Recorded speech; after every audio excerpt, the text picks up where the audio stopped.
کیا نواز شریف کو جیل میں رکھ کر بچایا گیا ہے؟ کالم نگار Syed Sardar Ahmed Pirzada, the first blind journalist of Pakistan, APNS best Urdu column award holder, روزنامہ نئی بات، مورخہ 19 اکتوبر 2019۔ ہو سکتا ہے اس سوال سے لوگ اتفاق نہ کریں کہ کیا نواز شریف کو قید میں رکھ کر خطرات سے بچایا گیا ہے، کیونکہ اب تک جو سامنے آیا ہے وہ یہی ہے کہ نواز شریف اسٹیبلشمنٹ کے لیے پسندیدہ نہیں ہیں، اس لیے اپنے ناپسندیدہ شخص کو خطرات سے کوئی خود کیوں کر بچائے گا۔ آئیے نواز شریف کو جیل بھجوا کر تحفظ دینے کے فلسفے کا تجزیہ کرتے ہیں۔ سب سے پہلے یہ بات سمجھنا ضروری ہے کہ نواز شریف مقامی اسٹیبلشمنٹ کے لیے مبینہ طور پر ناقابل قبول اس لیے ہیں کہ وہ کتابوں میں لکھی سول بالادستی کو عملی جامہ پہنانا چاہتے ہیں۔ اس میں کوئی شک نہیں کہ سول بالادستی کے لیے نواز شریف نے خفیہ اور ظاہری ہر ممکن کوشش کی۔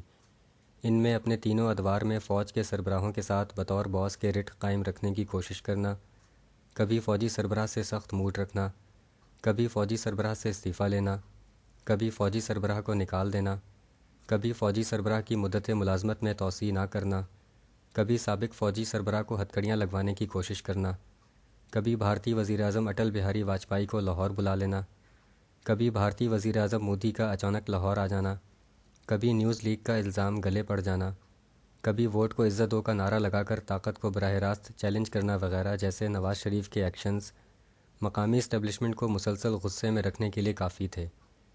نواز شریف کا یہ رویہ 1-2 برس کی بات نہیں بلکہ 40 برس کا قصہ ہے، اس لیے مقامی سطح پر یہ فیصلہ کرنا مشکل نہ تھا کہ نواز شریف لا علاج ہیں۔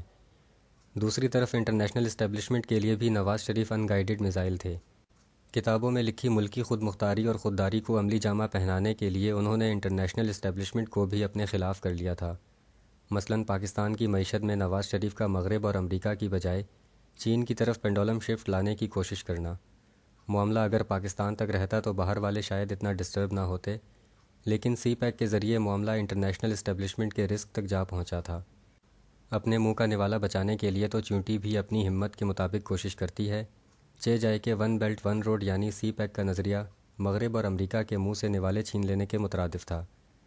گوادر پورٹ کے روشن مستقبل کے باعث دبئی، عمان اور ایران کی بندرگاہوں کے مستقبل بھی ماند پڑ جاتے۔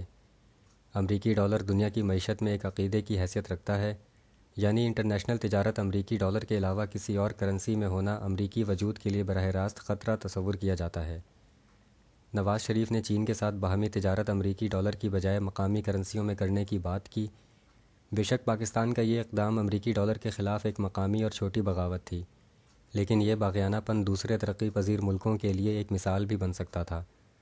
اس کے علاوہ کتابوں میں لکھی پارلیمنٹ کی بالادستی کو بالادست بناتے ہوئے پارلیمنٹ کی قرارداد کے مطابق نواز شریف کا پاکستانی فوجی دستے سعودی عرب نہ بھیجنا وغیرہ جیسے اقدامات انٹرنیشنل اسٹیبلشمنٹ کے لیے راستے میں پڑی خاموش چھوٹی سی مگر خطرناک بارودی سرنگ تھے۔ مختصر یہ کہ نواز شریف نے وزیر اعظم کی حیثیت سے مقامی اور انٹرنیشنل اسٹیبلشمنٹ کو ناراض کرنے میں کوئی کسر اٹھا نہ رکھی۔ نواز شریف نے بہت کچھ کیا لیکن پھر بھی محفوظ ہیں، لیکن ان سے پہلے والوں نے کچھ کم کیا پھر بھی مستقل ٹھکانے لگا دیے گئے۔ مثلاً مقامی یا انٹرنیشنل اسٹیبلشمنٹ یا دونوں کو غصہ دلانے کے باعث ذوالفقار علی بھٹو پھانسی پر لٹک گئے، جنرل ضیاء الحق فضاؤں میں ہی دھواں بن گئے، شاہ نواز بھٹو بیرون ملک اپنے گھر میں مردہ پائے گئے، مرتضیٰ بھٹو سڑک پر مردہ ہو گئے اور بے نظیر بھٹو ہزاروں افراد کے سامنے خون میں نہا گئیں وغیرہ وغیرہ۔ اس کے علاوہ ایسی انٹرنیشنل مثالیں بھی موجود ہیں جو انٹرنیشنل اسٹیبلشمنٹ کے غیظ و غضب کے باعث تباہ ہو گئے۔ مثلاً لیبیا کے معمر قذافی کو سڑکوں پر گھسیٹ کر برچیوں اور گولیوں سے چھلنی کیا گیا۔ مصر کی ہزاروں برس کی تاریخ میں پہلے جمہوری منتخب صدر محمد مرسی کو مصر کی سب سے خوفناک بچھو جیل میں 6 برس رکھا گیا۔ 6 برس تک وہاں انہیں زمین پر سونا پڑا۔ 6 برس تک انہیں اخبار، کتاب یا لکھنے پڑھنے کے لیے کچھ نہ دیا گیا۔ 6 برس میں وہ اپنے بیوی بچوں سے صرف چند بار ملے۔ اس جیل کے بارے میں مشہور ہے کہ جو قیدی اس میں جاتا ہے وہ زندہ واپس نہیں آتا۔ یہی مصر کے پہلے جمہوری منتخب سابق صدر محمد مرسی کے ساتھ ہوا کہ وہ بچھو جیل سے عدالت لائے گئے اور جج کے سامنے صرف 5 منٹ بولنے کے بعد گر گئے اور پھر کبھی نہ اٹھے۔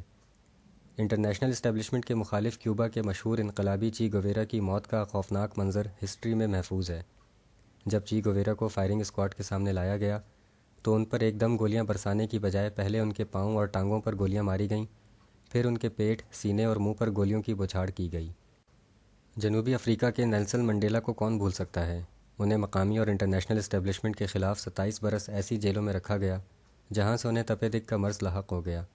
انہیں کئی مہینوں بعد صرف اپنے بیوی بچوں سے ملنے کی اجازت ملتی۔ کئی برس تک نیلسن منڈیلا سے جیل میں پتھر تڑوائے گئے۔ کئی برس تک انہیں کم اور انتہائی خراب خوراک کھانے کو دی گئی۔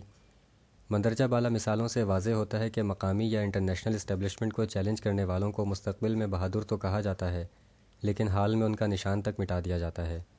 نیلسن منڈیلا جیل میں تپ دق کا مرض لگوانے اور جیل میں پتھر توڑنے کے بعد ہی اس نتیجے پر پہنچے کہ اسٹیبلشمنٹ کے ساتھ مذاکرات ہی ان کے جمہوری نظریے کے فروغ کا باعث ہوں گے، کیونکہ وہی نیلسن منڈیلا بعد میں جنوبی افریقہ کے صدر بنے اور نوبل انعام کے حقدار بھی ٹھہرے۔